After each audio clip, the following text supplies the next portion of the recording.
Past players, past legends, past legends.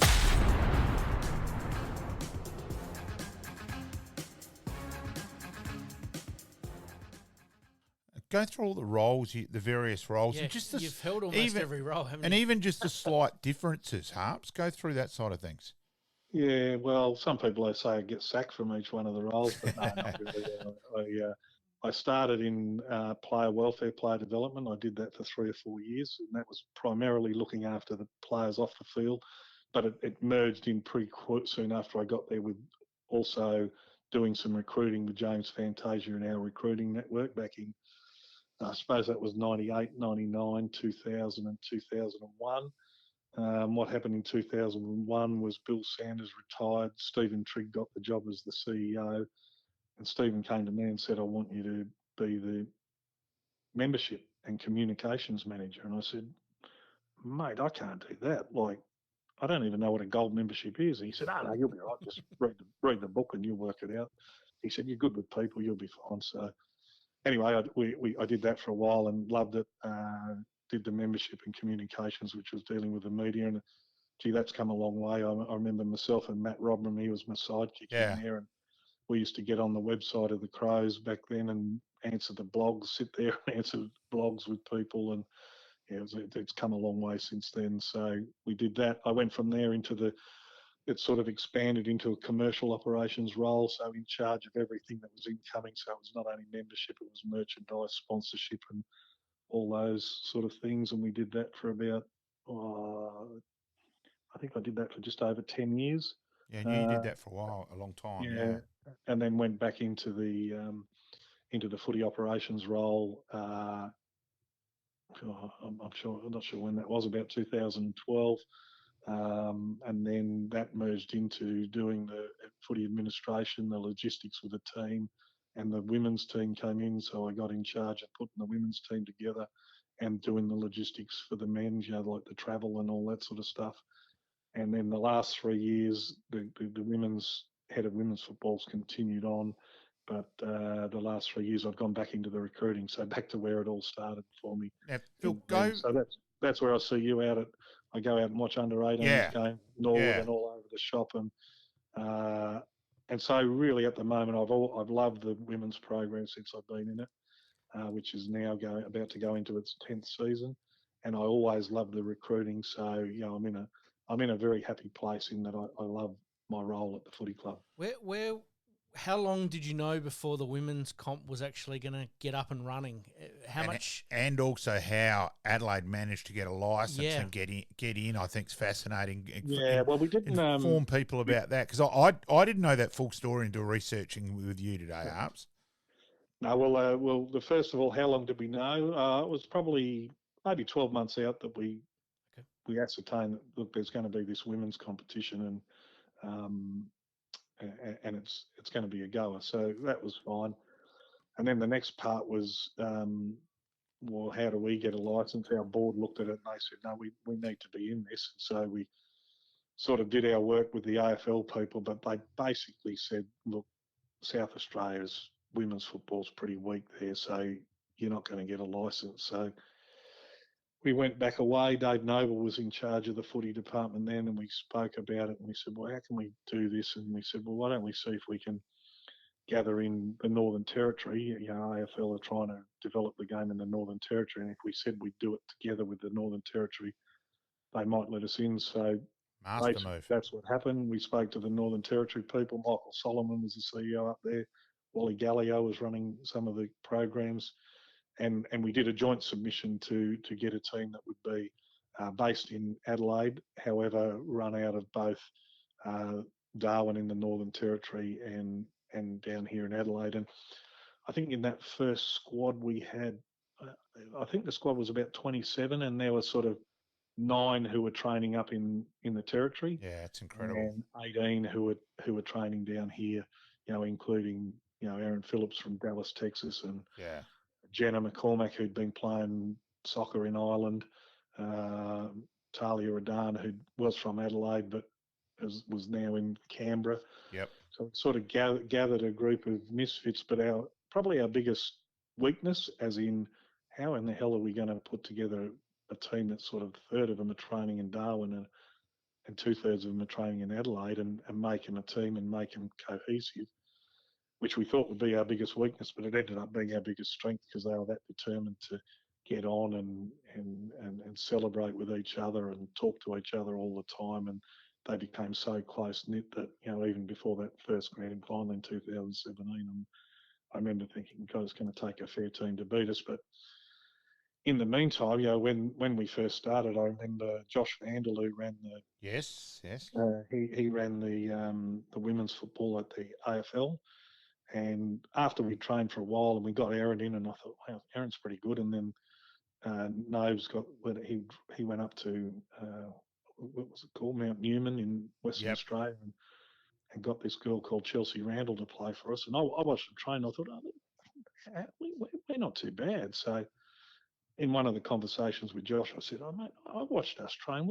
There's a couple of young ones, Baranoff and Hatcher, and Sarah Allen are all right, and then Randall's really good, and Aaron's really, really good.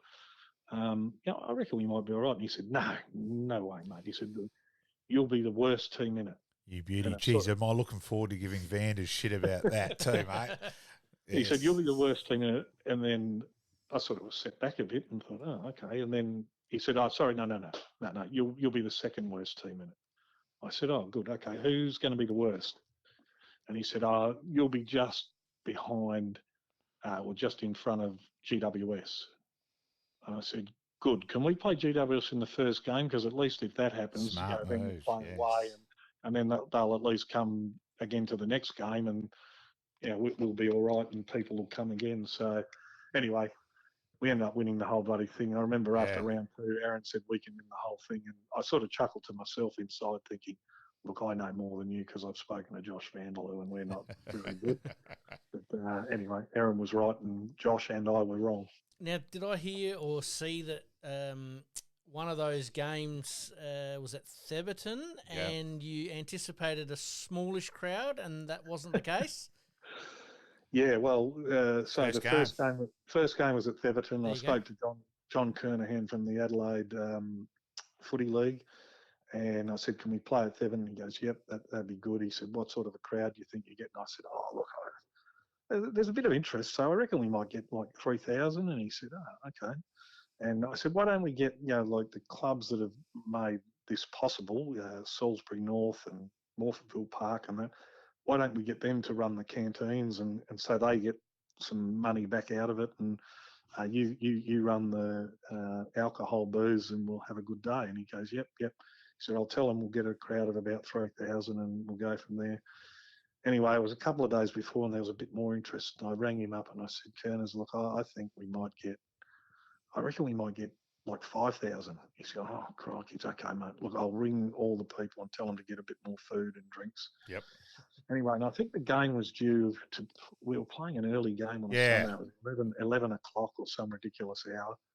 And I got there early and the gates weren't going to open until 9:30 for the 11 o'clock start. And I got there and there was already a queue up outside the gate. It went back a few hundred metres. Anyway, about 20 minutes later, I got this phone call from a police sergeant who said, look, you need to open the gates here, mate. And I said, well, we're not opening until 9:30. He said, no. He said, traffic is banked back out the thing, down South Road. You're holding up the whole of South Road. We've got to open the gates so we can get people in. So cut a long story short, we opened the gates, we got the people in, we got just under 10,000, 9,800. Food and drink was run out before half time, but we won and everyone came back again the next game, which was great. Yeah. And AFLW was up and running in Adelaide, which was a lot of hard work because the AFL said we didn't have the talent and all that, and we ended up making it work, and it's still going strong today, 10 years later. How important was Erin in terms of training standards? She's an elite athlete. She'd also knew football. Like her and Sarah Allen have got footy smarts because they grew up with it, the whole box and dice. But how important was Erin just setting the standards with everything? Well, Erin was she had played at the highest possible level in basketball, but she realised to be good, you got to train really hard, and so she was able to instill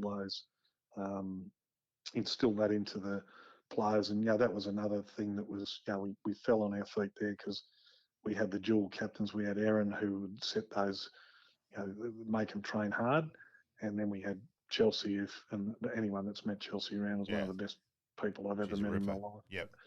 And it was good for me because I'd never been involved in women's footy. So, like in men's footy, if something was going wrong, I'd either tell someone off, but I thought I can't tell these girls off because I don't know what'll happen. So if I needed someone to tell someone off, I got Erin to do it.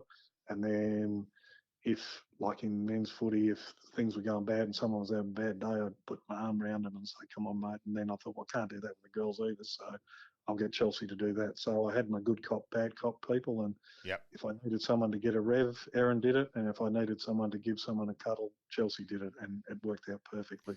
Is that where Matty Clark sort of comes in? He seems that placid sort of guy that, he puts his arm around when he needs to, but also reads the riot act as such, but he sort of says, "Hey, this is the way we're going to do it," and it's a very teachable moment. Well, I think, Matt come in after 2 years in it. Yeah, let's give Beck Goddard her praise to start with. In the first 2 years, and she did a great job in bringing the group together. Then they were ready for someone with an expert as in a game plan and how we're going to do this and how we structure up. And Matthew was perfect for that. But the other thing he was perfect for was that some of these girls get wound up and all worried about stuff that they shouldn't get worried about. Matthew doesn't get worried about anything, even stuff he should get worried about. So between them, there was a great. Matthew calmed them down, and they got him more excited. So it's a very good. It's a very good match. Our women's team and Matthew Clark is a perfect match, I'd say. Okay, the next bit, and I have spoken to you, privately about this, but the next bit, as I've mentioned there, with Erin and Chelsea and Sarah Allen having the footy smarts, and we've developed defensive structures, but the next bit is just trying to teach players, and I admit, Ebony is my number one hit on this, to call for the ball at the right time, to run off at the right time, to create a space. Rather than see ball, get ball. Yeah, and not create that pack as well. And you and I have spoken about how the umpiring's got to pay more free kicks and that side of things. But for mine, that's the next step in women's footy. And we all learn far better as a kid than you do as an adult. So it's hard still teaching that sort of thing to an adult. And Ebony's just a ball-hungry person, but I've got to be honest, if I was doing a review of her match review with her, I'd be pretty hard on her. That's a personal bit there. And obviously, I sit on the scoreboard and I'm there, and it is a very good spot to notice things like that because you are so close at Nord and just things like that. Do you think that she's improved since 2017, though? Oh, of course she has. Yes, there's no doubt about that. But it's still the next step. She still goes too early on ball ups at times when she is the hit two player. She's got better at that, but it's still an area. But it's just still the area where she calls for the ball. When you're not. Look, I would 100%. I'd 100% agree with you there. Like, if you're just talking about Ebony, mate, she's one of the best people I've ever seen to give 100%. It's not. I'm not questioning her as a person. She, her effort and all that is incredible. And her ability is amazing. Yeah, to get a quick kick away and all that. But for me, that's the next evolution of Ebony Marinoff to become a better player again. No, and I agree with that. Like, she's always had that 100% effort, 100% of the time. But, her disposal used to be, I don't know, 2 out of 10. Yeah. It's improved. It's probably 6 out of 10. Yeah. It can still improve more. But, I've never seen anyone work so hard to get down and try and get better and better all the time. And she gets that feedback from, her midfield coach in Courtney Cravey. And, I suppose, in the end, this whole game is evolving. The men's league's been around for 200 years or whatever. The women's league's been around for 10 years, and they're getting better. And I'd still say now, like the team that we won it in that first year, when they said we couldn't win it, and if I had that team now, and I played them against our team from this year, who we ran third, which was fair. Our team now would absolutely slaughter Yeah, that team from exactly. 2017. It's come that far, the whole competition. Even And though really, probably that 17 team, you can argue, especially with a young Chelsea and an Aaron Phillips in it, may well have had more actual natural ability, but it is batting. The teams are batting deeper now than, and we're gradually getting there in that way as well.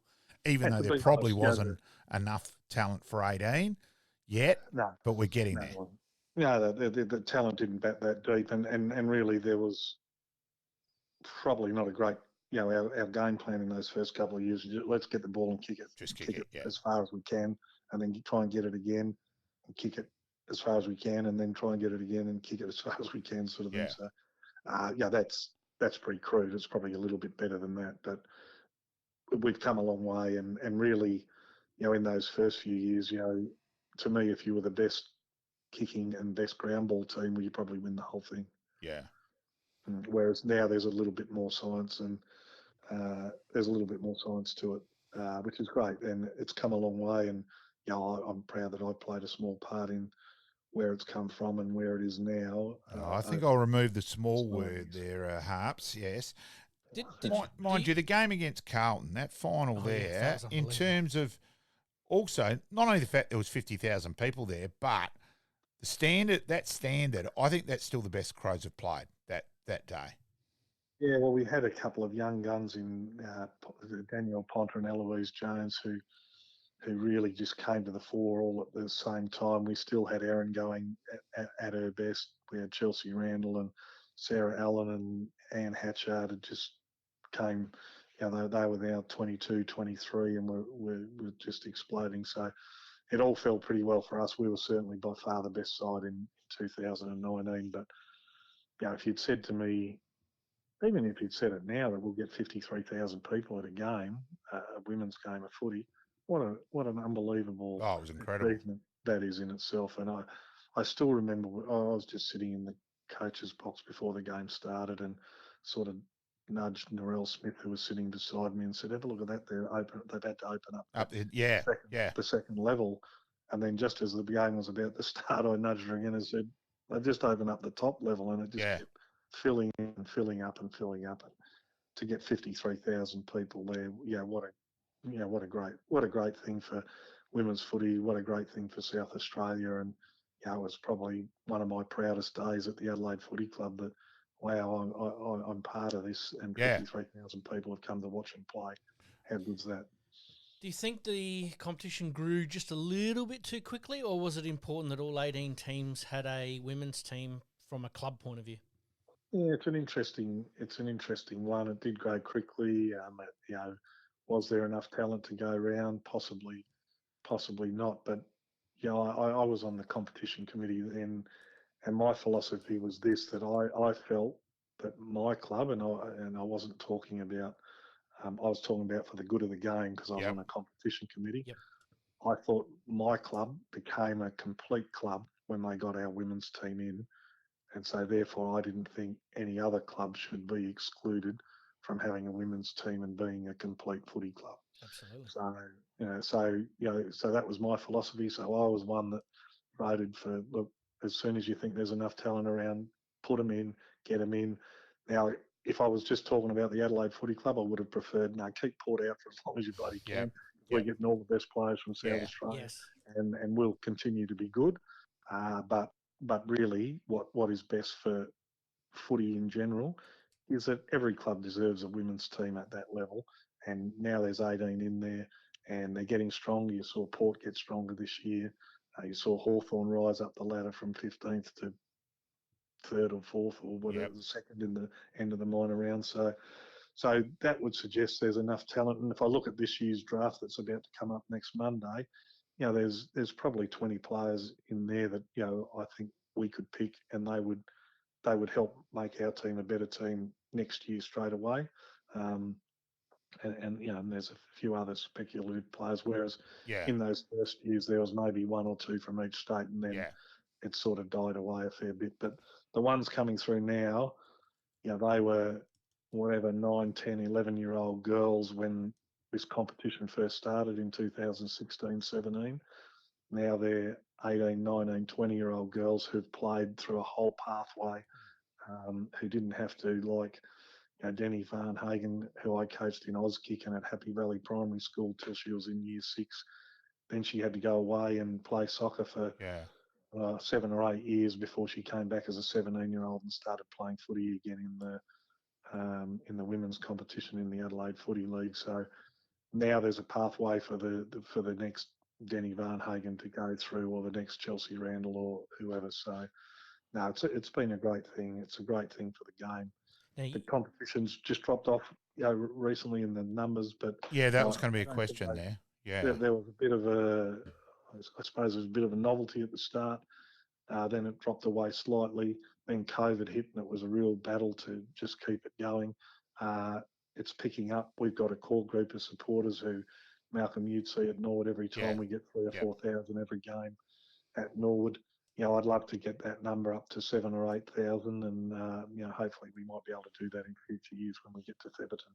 In that, Phil, though, can we go back? It was ironic where you're talking about the first game and said about involving the initial clubs like Salisbury North and Morfettville Park and that side of things. I'd like to go each game at. I still think Norwood's the best venue in terms of getting people there, in terms of providing undercover and heat and rain, and you and I have spoken about that side of things. But in terms of why not have a curtain raiser between those clubs and just, or even a half-time game and an area set aside. I reckon there's areas there now that it's the initial novelty's worn off, especially for Adelaide. It's still there with Port. I reckon we've got to do things like that to get the interest higher in numbers. We have a couple of curtain raisers with our academies, and I suppose and I agree with you. You've got a captive audience there. If people are out there playing the game, get them to our games and get them involved. I suppose the problem it's not a problem, but the problem at the moment is that their competition finishes well before ours even starts, sort of thing. But that shouldn't discount. Why not have them out there? And I think it's going to be a push from the AFL. There's a new person in charge of the AFL in Emma Moore, and she's very much of that opinion that there's a captive audience out there in the amateur footy league ranks. That we've got to utilise. We're probably not tapping into as well as we could do. So obviously you must have spoken to Emma at some stage. No, it's an idea I was pretty red hot on. I'd like to, but it's something I've been red hot on. I think you'd enjoy a conversation with her because she's 100% of the same opinion as you. Oh, and you and I have spoken about it, and I'm still adamant that the worst thing women's footy did was change the seasons in terms of, for mine, when women's footy, yes, I get it with the weather and we may have had to adjust and had more night games and that side of things, but we've all had a guts full of the 8,682 Big Bash games by then.